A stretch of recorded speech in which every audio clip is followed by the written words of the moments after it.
Neste mês de agosto, o governo de Mato Grosso do Sul publicou um decreto suspendendo qualquer tipo de licença para desmatamento no bioma Pantanal.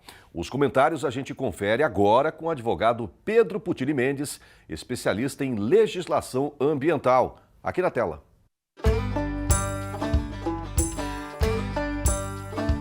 Saudações e bem-vindos a mais uma edição do nosso quadro, que já há mais de 5 anos traz informações jurídicas bastante relevantes aí ao dia a dia do produtor rural. Neste caso, hoje comentando sobre o Pantanal, a lei do Pantanal, porque no dia 16 de agosto, no Diário Oficial do Estado do Mato Grosso do Sul, foi publicado um decreto estadual, 16248, que suspendeu a concessão de licenças ou autorizações de supressão vegetal para uso alternativo do solo na área de uso restrito do bioma Pantanal.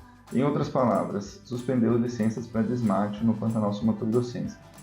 Para aqueles que já haviam tirado as suas licenças em data anterior a esse decreto, nada vai alterar, poderão continuar com a supressão já autorizada, isso devido ao que nós chamamos de ato jurídico perfeito. É importante também comentar que a suspensão ela foi aplicada para os casos de cortes de árvores nativas isoladas, um licenciamento que se chama de CANI, e que não se aplica no caso de limpeza de pastagens.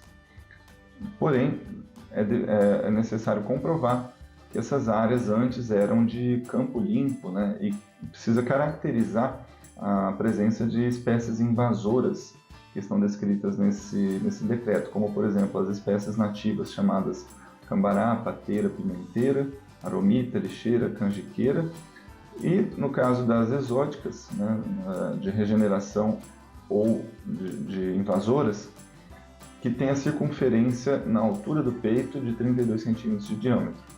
Enfim, esse decreto ele considera como motivo ou como condição para essa suspensão das licenças a edição, ou seja, a necessidade de fazer uma lei estadual que deve regulamentar o artigo 10 do Código Florestal. Em outras palavras, bastaria transportar essas regras aí do decreto estadual para uma lei estadual. Enfim, para esclarecer juridicamente essa situação nova aos pantaneiros, eu comento aqui um artigo da Constituição Federal, que é o 225, parágrafo 4º.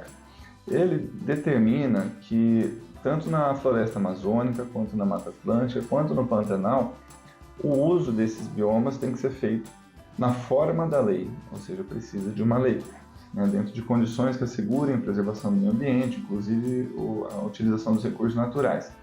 Esse é o primeiro ponto gerador da polêmica suspensão que aconteceu, ou seja, a Constituição Federal ela orientou a regulamentação do Pantanal por lei, né, e no Mato Grosso do Sul foi feito por meio de decreto.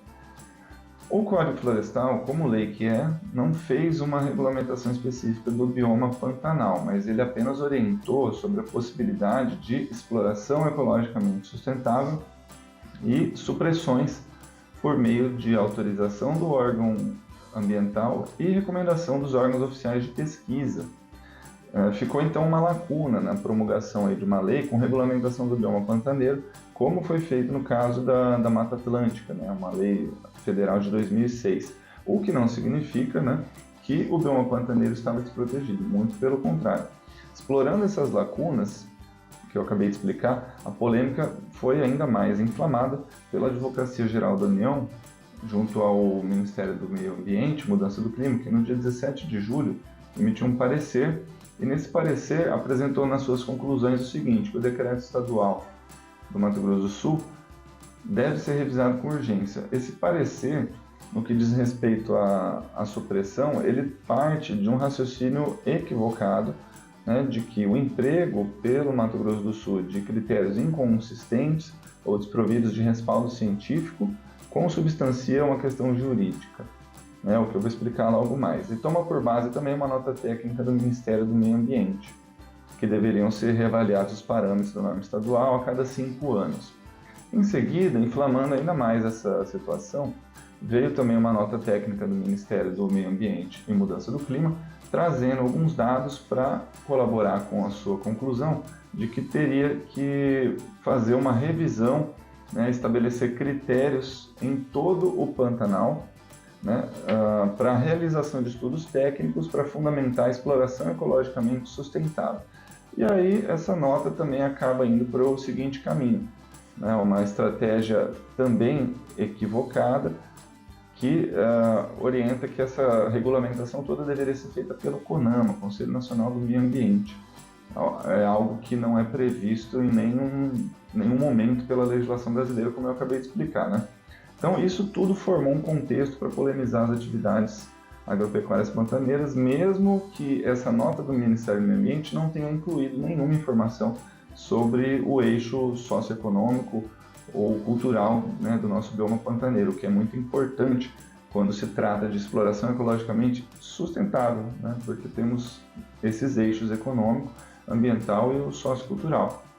A intenção ela é clara, né? Então o Ministério do Meio Ambiente pretende ignorar as legislações locais para permitir uma intervenção ambientalmente mais radical do CONAMA e disputando esse espaço normativo com os governos estaduais nas suas competências, né? O que, como eu disse agora há pouco, não está previsto nem na Constituição Federal, nem no Código Florestal em momento algum, permitindo essa resolução CONAMA para o Pantanal, mas em verdade por lei. Vamos permanecer atentos, saudações pantaneiras e até a próxima.